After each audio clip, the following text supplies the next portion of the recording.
Hadis daripada Jundub bin Abdillah radhiyallahu an. Dia kata, kunna ma'an Nabi sallallahu alaihi wasallam.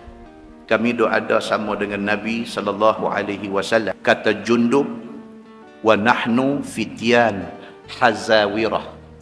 Kami pada masa tu masih muda dan kuat. Fata'allamna al-iman qabla an nata'allam al-Quran. Nabi tanam dekat kami keimanan, kemudian baru kami belajar Quran. Keimanan Nabi tanam dulu dalam hati sahabat-sahabat ni. Daripada kalangan orang tua-tua, termasuklah Jundub bin Abdillah yang dia kata, kami pada masa tu masih budak-budak muda.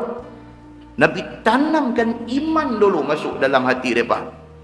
Kemudian nata'allam al-Quran. Kemudian baru belajar Quran. Summa ta'allamna al-Quran. Bila iman sudah kuat, barulah kami mendalami Al-Quran. Fazdadna bihi imana. Maka dengan itu bertambah iman kami. Kita hari ni pun kena macam tu. Iman ni kena ada dulu dalam hati kita. Iman dan adab kena ada dalam hati kita. Baru kita jadi orang elok. Kalau iman tidak ada, adab tidak ada, kita tak jadi orang elok. Itu sebab kita duduk tengok hari ni, Masya Allah tuan-tuan. Masya Allah kita tengok hari ni. Mengaji rajin, tapi tidak ada adab. Mengaji rajin, cantik, ceramah sana sini sampai pi konvoi ramai-ramai ni. Adab tidak ada. Pasal apa? Pasal dia salah ambil. Dia salah ambil. Iman tidak dikukuhkan, adab tidak dipelajari. Tiba-tiba ambil ilmu. Dia ada ilmu, adab tidak ada.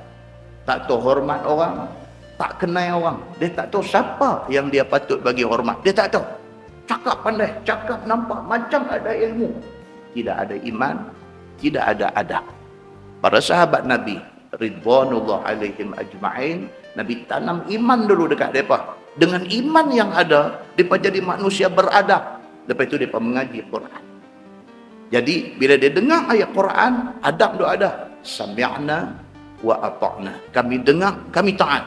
Mereka tak akan bantah. Pasal mereka beriman kepada Allah Subhanahu wa ta'ala.